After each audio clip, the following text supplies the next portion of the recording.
your audience at the beginning is slow and tedious. And, you know, like when I was in San Francisco, I met 7,000 or 8,000 people one-on-one over coffee over the 6 years that I lived there. At rough math. And so guess what? I have a pretty large audience on Twitter because like I took the time and effort to like meet a lot of people. And I didn't meet them just to build a following on the internet. I built them, you know, I built relationships and enjoy doing that. But it's like, just, you can do the math on like how to build an audience. It's not that hard. It's just time consuming. And, you know, a lot of folks, they just want to kind of get quick, rich kind of scheme, and they'll spend hundreds of dollars on courses on the internet. And as someone who helps people sell courses on the internet, I'm like, just don't, just a waste of time. Like do that after the fact. Do that to optimize what you're already doing. But like, there's too many businesses, honestly, that kind of, I feel like almost like prey on these people that are sort of like, they think they're ready, but they're not ready. They're kind of putting the horse before the cart. They're learning about like ads and SEO before they've sold anything. And it's like, that stuff comes like years later. Like you don't need to worry about any of this stuff. The person who's making a killing right now is the person selling that course to you, you know? You always got to be kind of careful of that. Yeah, you gotta be a little cautious for sure. So the main thing, and I do want to get into the meat for me, this has been really interesting. I want to get into like for the people out there that are selling and all the stuff in Gumroad insights that you have access to. The one thing before we jump into that, or I'm curious about that, is how are you running the business very specifically when you were funded versus how are you running it now? Is more, you bought it, I think you bought everyone out, or they? Yeah, most people, like we still have like a little under 2 million on the cap table, but yeah, most of the business it's been bought back. So yeah, I mean, so we raised $10 million over the course of like a few years from all these Silicon Valley people. And we ran it like a Silicon Valley company. You know, we hired a bunch of people, we got an office in San Francisco, we did that whole thing. We solved, you know, every problem by spending money or, you know, on a service or people. And it was great, honestly. It was a lot of fun. Like we had a great culture and like great people and everyone was living a great life, but the business like was not profitable at all. We were burning $300,000+ a month, you know, that whole thing. And so in 2015, we did the round of layoffs, got to profitable. Basically, we like reversed everything we did. Like instead of having an office, we didn't have an office. Instead of having meetings, we didn't have meetings. It was like, we all know what we need to do to get profitable. Like, let's just focus on doing that. And we don't have to talk. We don't have to do team building exercises. We don't have to do any of this stuff. You know, we don't need an office, like none of that.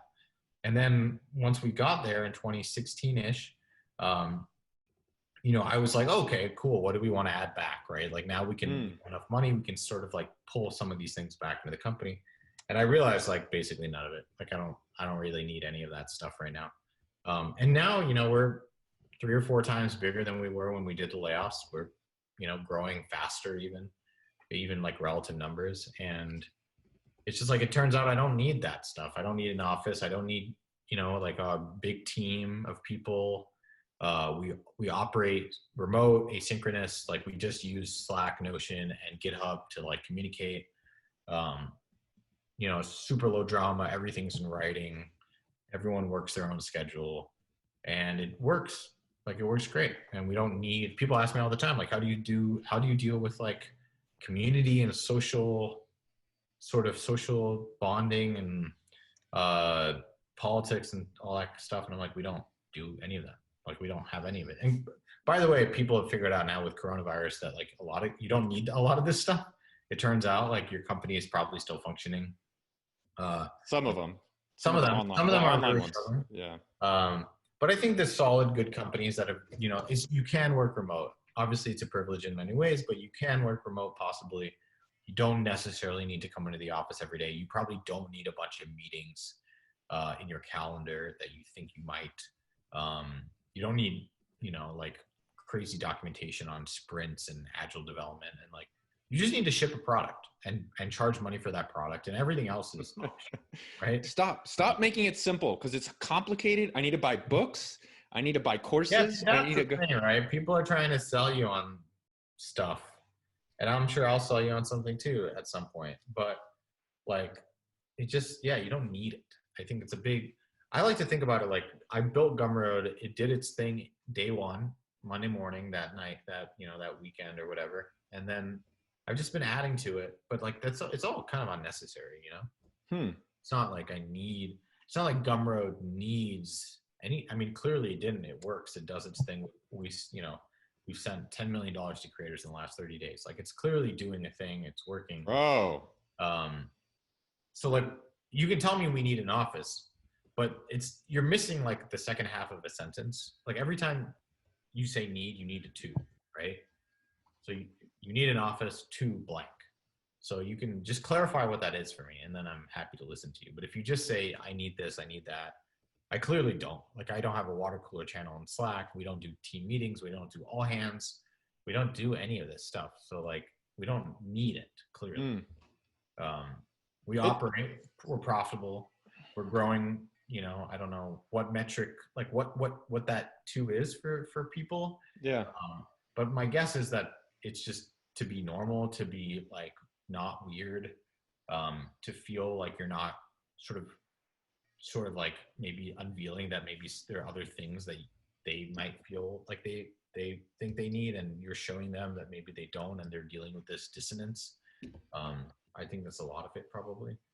But my guess is that we're going to see a lot more companies that look a lot like Gumroad, a lot more like Gumroad at least, maybe not. AppSumo for sure, dude. Yeah, but like a lot less, certainly a lot less like what Gumroad used to look like in 2012 to 2015. The thing I've been wondering and excited about is like, there's so many problems nowadays and there's so much opportunity. And I'm just trying to get that message out there. And I think Gumroad is one of the best platforms for that. For me, I think about all the challenges now, like communicating in a group of more than 2 or 3 online is actually really hard. That still has not even being close to solved. And there's just so many other kind of interesting things that are out there. What are the key metrics? So you mentioned this twice now, and I want to hear about it. What are the numbers? Like I was curious with the pilot, what dials you look at. So what are the dials you look at to see how your plane is flying? And I want to start jumping into what stuff is selling really well, what stuff is actually disappointing. And then I'll do that. And then I got the follow up on that. Yeah, totally. Yeah. So the dials I look at, typically there's 2 only, really. There's a couple more, but they're sort of secondary. And so the top 2 are basically how much volume creators are processing. So how much money creators are actually making, right? Which is around $10 million a month right now.